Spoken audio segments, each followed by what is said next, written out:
Análise do escoamento transiente tridimensional em um compressor espiral de refrigeração. O índice será, eu vou falar sobre a caracterização do problema, o objetivo do trabalho, a metodologia utilizada, os principais resultados obtidos e algumas conclusões.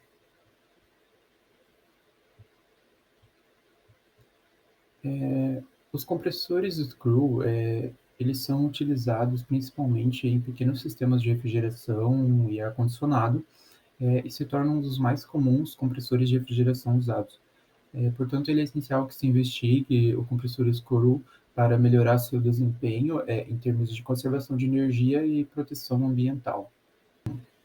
Teoricamente, simulações são um método efetivo para otimizar esse tipo de compressor. Consiste em estudar detalhadamente o mecanismo de fluxo instável dentro de um compressor screw, né, o espiral, e desse modo otimizar o design do projeto desse compressor. Para tal, o trabalho propôs estabelecer um modelo preciso tridimensional de fluxo transiente de um compressor screw para análise de métodos de volumes finitos e validar os resultados experimentalmente. O software utilizado foi, o software para CFD utilizado foi o PumpLinks, é desenvolvido para análise de bombas de fluido, motores, válvulas, hélices e outros equipamentos de componentes rotativos e deslizantes, e principalmente a partir das superfícies de geometria ARCAD, é importada de uma forma de arquivos STL. A geração de malha ocorre pela árvore binária adaptativa de geometria para criar a malha tridimensional.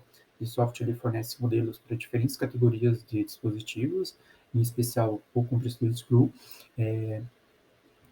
Esses modelos eles criam uma malha inicial para rotores especiais, como esse compressor. Por exemplo, né, malha em torno de engrenagens de uma bomba de engrenagem, e assim uma simulação de movimento. Esse software ele faz a malha especificada para cada dispositivo. O Publix ele é utilizado principalmente por engenheiros de componentes de sistemas, é, da indústria hidráulica e principalmente aeroespacial, e possui um banco de ensaio virtual, principalmente para análise de eficiência, cavitação, ondulação, pressão, ruído, bombas hidrodinâmicas e equipamentos de energia fluida. Sobre a malha, para esse estudo, os autores utilizaram uma malha hexaédrica estruturada no domínio das câmeras de trabalho, e uma malha cartesiana em outros domínios ali do sistema. No modelo, adotaram-se algumas simplificações, como uma folga axial e um ajuste axial flexível. Algumas foram desprezadas por causa das vedações, e mesmo a folga radial, no protótipo experimental, ele foi adotado no modelo da simulação. A malha hexaédrica estrutural e o algoritmo de malha móvel garantiram a ortogonalidade e o número de camadas durante o movimento orbital do compressor.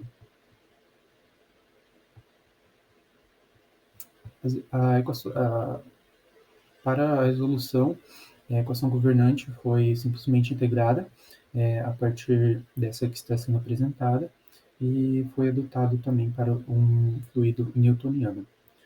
O modelo de turbulência adotado foi o RNGKY, por conseguir modelar o fluxo com alta taxa de deformação e um maior grau de curvatura aerodinâmica, ou seja, considerar os efeitos de movimento de escalas menores foi importante para a análise.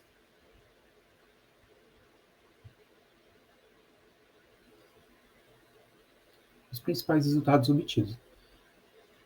A validação dos resultados foi possível ressaltar também que ela deu-se com um protótipo experimental, a eficiência volumétrica e a eficiência isentrópica da simulação foram superiores aos valores experimentais, especialmente sobre alta taxa de razão de pressão.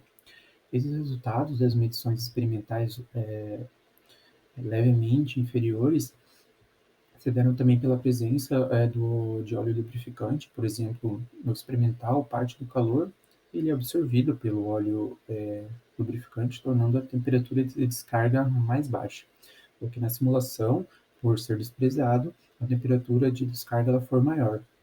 Com isso, os autores eles destacaram que houve concordância nas comparações entre os dados do experimental com o simulado.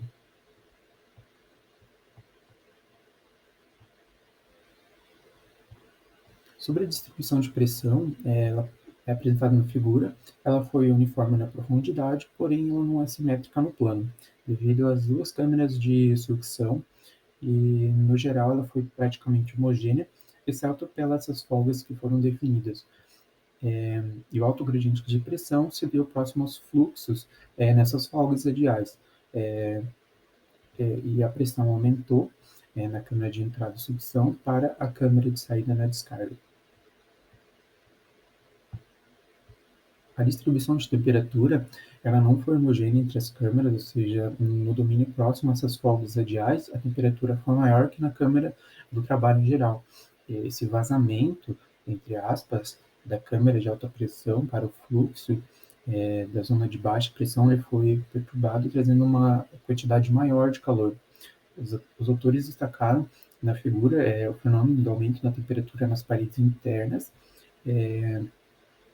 da câmera, segundo eles, causado pelo vazamento do fluxo dessas próprias câmeras de trabalho, é o que pode ser verificado, como está destacado na figura. Sendo assim, os resultados eles demonstraram uma influência ali no vazamento da distribuição de pressão e é menor que a influência do fluxo e vazamento da distribuição de temperatura, ou seja, a velocidade na condução de calor foi menor que na transmissão de pressão.